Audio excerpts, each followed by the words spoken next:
नमस्कार, मैं हूं आपके साथ निधि और आप देख रहे हैं बुलेटिन अपडेट। बुलेटिन की शुरुआत करेंगे देश की संसद से, जहां बुधवार को प्रधानमंत्री नरेंद्र मोदी का लोकसभा में भाषण विपक्ष के हंगामे की वजह से टल गया। वो बिन बोले ही लौट गए।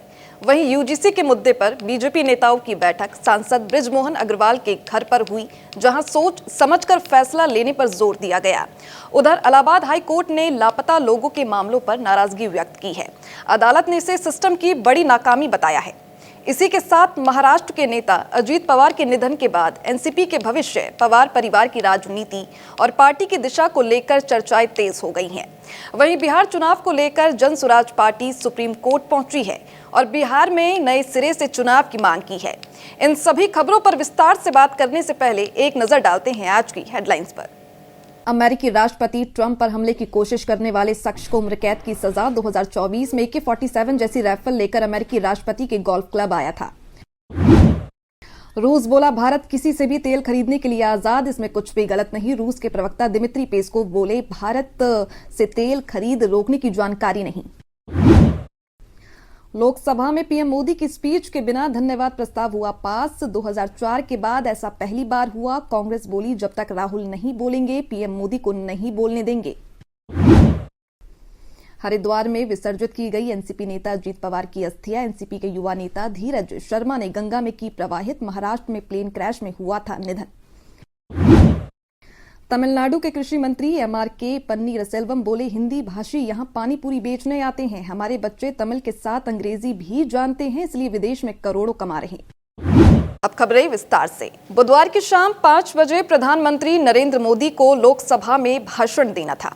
यह भाषण इसलिए अहम था क्योंकि इसमें सरकार अपने काम और नीतियों पर जवाब देने वाली थी। लेकिन इससे पहले ही विपक्षी सांसदों ने जोरदार नारेबाजी शुरू कर दी। सदन में इतना शोर मच गया कि कोई भी अपनी बात ठीक से नहीं रख पा रहा था। हालात इतने बिगड़ गए कि प्रधानमंत्री बिन बोले ही लौट गए और उनका भाषण टाल दिया गया। बुधवार की शाम 5 बजे देश के प्रधानमंत्री नरेंद्र मोदी बोलने वाले थे, लेकिन संसद में ऐसा शोर मचा कि उनकी आवाज ही दब गई। बुधवार को लोकसभा में जो हुआ उसने एक बार फिर देश का ध्यान संसद के हालात पर खींच दिया। दरअसल राष्ट्रपति के अभिभाषण पर धन्यवाद प्रस्ताव के जवाब में प्रधानमंत्री नरेंद्र मोदी को शाम 5 बजे सदन में भाषण देना था। यह भाषण इसलिए भी अहम माना जा रहा था क्योंकि इसमें सरकार अपने कामकाज, नीतियों और विपक्ष के सवालों पर जवाब देने वाली थी। लेकिन भाषण शुरू होने से पहले ही विपक्षी सांसदों ने जोरदार नारेबाजी शुरू कर दी। देखते ही देखते सदन में इतना शोर मच गया कि कोई भी अपनी बात ठीक से नहीं रख पा रहा था। हालात इतने बिगड़ गए कि प्रधानमंत्री को बिना बोले ही लौटना पड़ा और उनका भाषण टाल दिया गया। विपक्ष अपनी कुछ मांगों को लेकर सरकार से जवाब चाहता था। उनका कहना था कि पहले इन मुद्दों पर चर्चा होनी चाहिए, तभी सदन चलने दिया जाएगा। इसी वजह से वो लगातार विरोध करते रहे, सीटों से उठकर नारे लगाते रहे और कार्यवाही को रोकते रहे। दूसरी ओर सरकार चाहती थी कि तय कार्यक्रम के अनुसार सदन चले और जरूरी काम पूरे हों। दोनों पक्षों के बीच तीखी बहस और आरोप प्रत्यारोप चलते रहे। इस दौरान लोकसभा अध्यक्ष ओम बिरला ने कई बार सदन को शांत कराने की कोशिश की। उन्होंने सांसदों से अपील की कि वो अपनी सीटों पर बैठे और नियमों का पालन करें। उन्होंने कहा कि हंगामे से देश का नुकसान हो रहा है, लेकिन उनकी अपील का कोई खास असर नहीं हुआ और शोर जारी रहा। माहौल को संभालने के लिए सरकार की ओर से बातचीत की कोशिश की गई। गृह मंत्री अमित शाह और संसदीय कार्य मंत्री ने लोकसभा अध्यक्ष के साथ मिलकर विपक्षी नेताओं से बैठक की। इस बैठक में ये कोशिश की गई कि कोई बीच का रास्ता निकाला जाए और सदन की कार्यवाही फिर से शुरू हो सके। सरकार ने बातचीत का भरोसा दिलाया, लेकिन विपक्ष अपनी मांगों पर अड़ा रहा। नतीजा ये हुआ कि कोई सहमति नहीं बन सकी। दिन भर में लोकसभा की कार्यवाही कई बार स्थगित करनी पड़ी। जब भी सदन दोबारा शुरू होता, फिर से हंगामा शुरू हो जाता।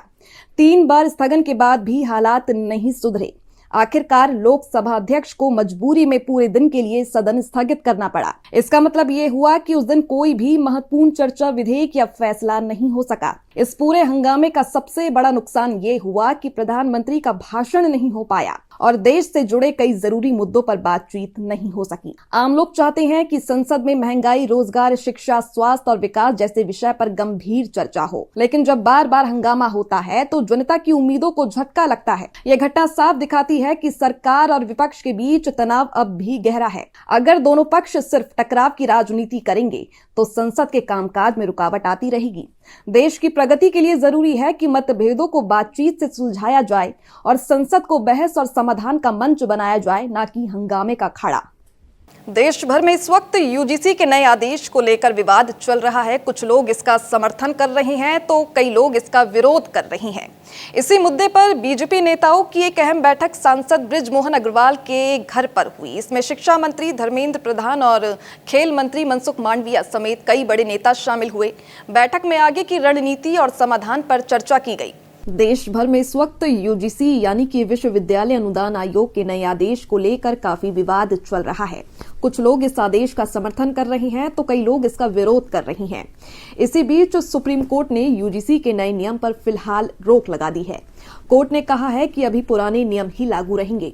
इसके बाद ये मामला और ज्यादा चर्चा में आ गया है। इसी मुद्दे को लेकर भारतीय जनता पार्टी के नेताओं और मंत्रियों की एक अहम बैठक हुई, जो सांसद बृजमोहन अग्रवाल के घर पर आयोजित की गई। इस बैठक में केंद्रीय शिक्षा मंत्री धर्मेंद्र प्रधान और खेल मंत्री मनसुख मांडविया समेत कई बड़े नेता शामिल हुए। सभी नेताओं ने मिलकर इस बात पर चर्चा की कि आगे क्या कदम उठाया जाए और इस विवाद का सही हल कैसे निकाला जाए। बैठक में इस बात पर खास जोर दिया गया कि कोई भी फैसला सोच समझकर लिया जाए और किसी भी वर्ग के साथ अन्याय न हो। नेताओं ने कहा कि सरकार प्रधानमंत्री नरेंद्र मोदी की सबका साथ सबका विकास की सोच पर काम कर रही है और उसी के अनुसार इस मुद्दे का समाधान निकाला जाएगा। उनका मानना है कि शिक्षा से जुड़े फैसले देश के भविष्य से जुड़े होते हैं, इसलिए इनमें जल्दबाजी नहीं करनी चाहिए। बैठक के बाद बृजमोहन अग्रवाल ने कहा कि पार्टी के सभी सांसदों और मंत्रियों ने मिलकर इस विषय पर गंभीरता से विचार किया है। मकसद यही है कि छात्रों, शिक्षकों और शिक्षण संस्थानों सभी के हितों का ध्यान रखा जाए। किसी भी तरह का फैसला लेने से पहले हर पहलू को देखा जाए। वहीं यूजीसी से जुड़ी रिपोर्ट तैयार करने वाली कमेटी के अध्यक्ष दिग्विजय सिंह के रवैये पर भी सवाल उठ रहे हैं। विपक्ष का कहना है कि उन्होंने इस मामले में ठीक से ध्यान नहीं दिया और रिपोर्ट को गंभीरता से नहीं लिया। इसको लेकर राजनीतिक बयानबाजी भी तेज हो गई है। सुप्रीम कोर्ट ने 13 जनवरी 2026 के आदेश पर रोक लगाते हुए कहा कि अभी 2012 की पुरानी रिपोर्ट ही लागू रहेगी। इस मामले की अगली सुनवाई 15 मार्च 2026 को होगी। तब तक सभी की निगाहें कोर्ट के फैसले और सरकार की अगली रणनीति पर टिकी हुई है। तो देखिए, यूजीसी का ये मामला अब सिर्फ शिक्षा तक सीमित नहीं रह गया, बल्कि ये राजनीति और कानून से भी जुड़ गया है। आने वाले समय में इससे जुड़े फैसले देश के लाखों छात्रों और शिक्षकों की पढ़ाई और भविष्य पर सीधा असर डाल सकते हैं।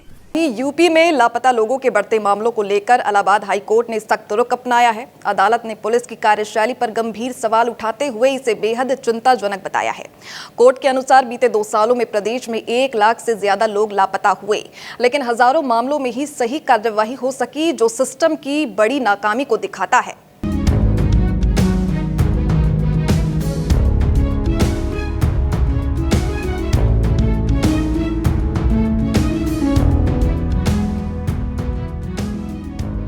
सरकारी हलफनामे के अनुसार CCTNS डेटा में खुलासा हुआ कि 1 जनवरी 2024 से 18 जनवरी 2026 तक उत्तर प्रदेश में कुल 1,08,300 लोग लापता हुए। करीब 9,700 मामले में ही तलाश या कार्रवाई दर्ज हुई।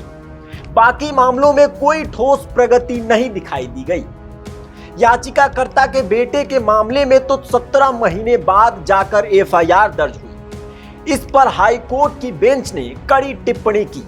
न्यायमूर्ति अब्दुल मुईन और न्यायमूर्ति बबीता रानी ने कहा कि लापता मामलों में तुरंत कार्रवाई जरूरी होती है, लेकिन अधिकारियों का रवैया बेहद सुस्त रहा। यह जनता के भरोसे को कमजोर करता है। कोर्ट ने इस मुद्दे पर स्वतः संज्ञान लेते हुए जनहित याचिका दर्ज कर दी है। मामले का नाम रखा गया है उत्तर प्रदेश में लापता व्यक्ति मामला। अदालत ने यह भी कहा है कि देरी के कारण कई बार अहम CCTV फुटेज और सबूत मिट जाते हैं। इससे जांच और मुश्किल हो जाती है। ये एक गंभीर सिस्टम फेलियर है। मामले की अगली सुनवाई 5 फरवरी 2026 रखी गई है।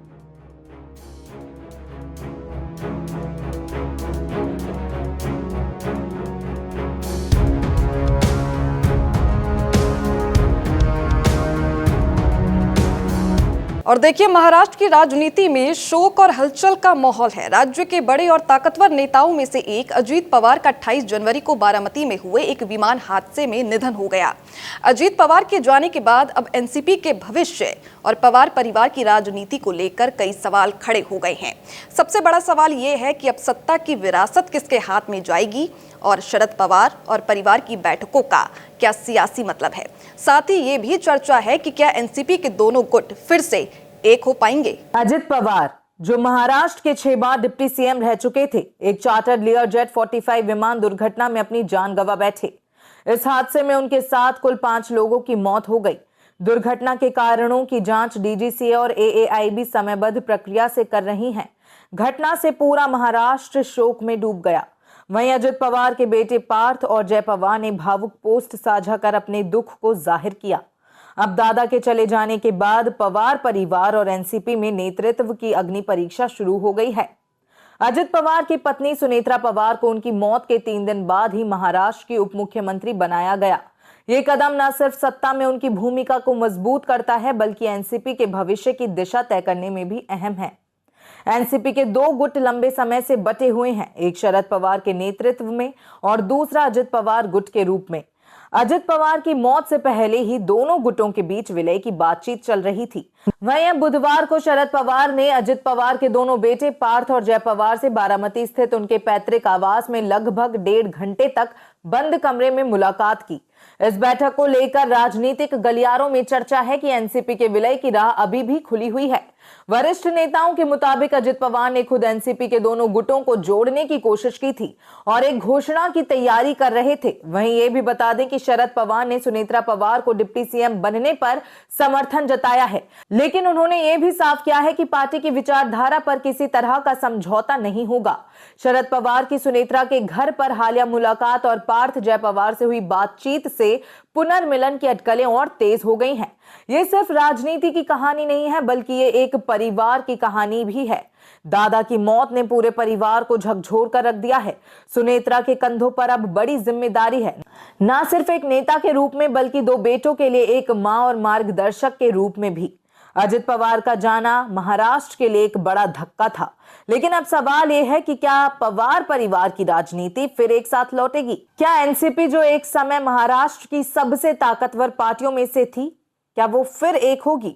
आने वाले समय में इन बैठकों और मुलाकातों के फैसले राज्य की राजनीति की तस्वीर बदल सकते हैं।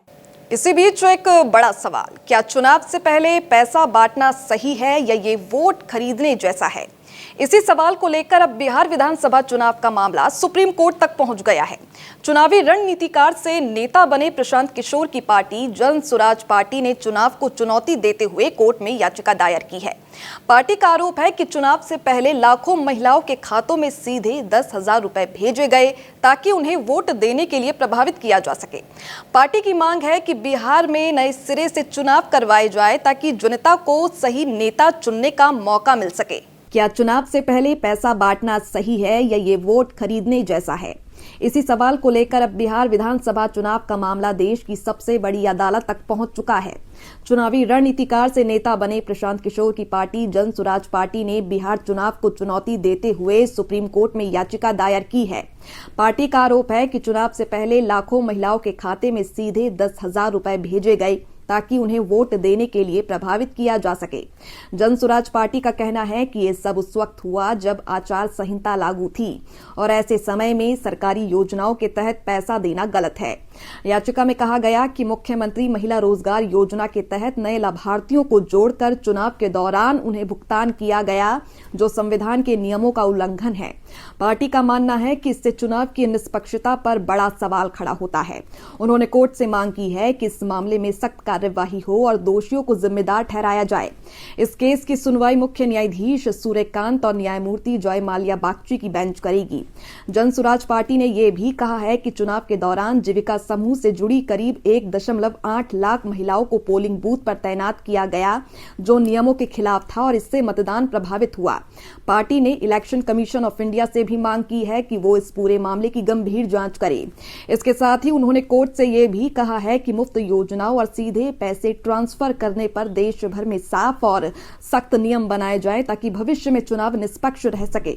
जनसुराज पार्टी का कहना है कि इन सभी कारणों से बिहार का चुनाव पूरी तरह साफ और ईमानदार नहीं रहा। इसीलिए उन्होंने मांग की है कि राज्य में दोबारा विधानसभा चुनाव कराए जाएं ताकि जनता को बिना किसी दबाव के सही नेता चुनने का मौका मिल सके। अब इस मामले पर पूरे देश की निगाहें सुप्रीम कोर्ट के फैसले पर टिकी हुई हैं। अगर कोर्ट इस याचिका को सही मानता है तो ये फैसला सिर्फ बिहार ही नहीं बल्कि पूरे देश की चुनावी राजनीति को नई दिशा दे सकता है। तो इन तमाम खबरों के साथ आज की बुलेटिन में फिलहाल इतना ही। बने रहिए भारत अपडेट के साथ। नमस्कार।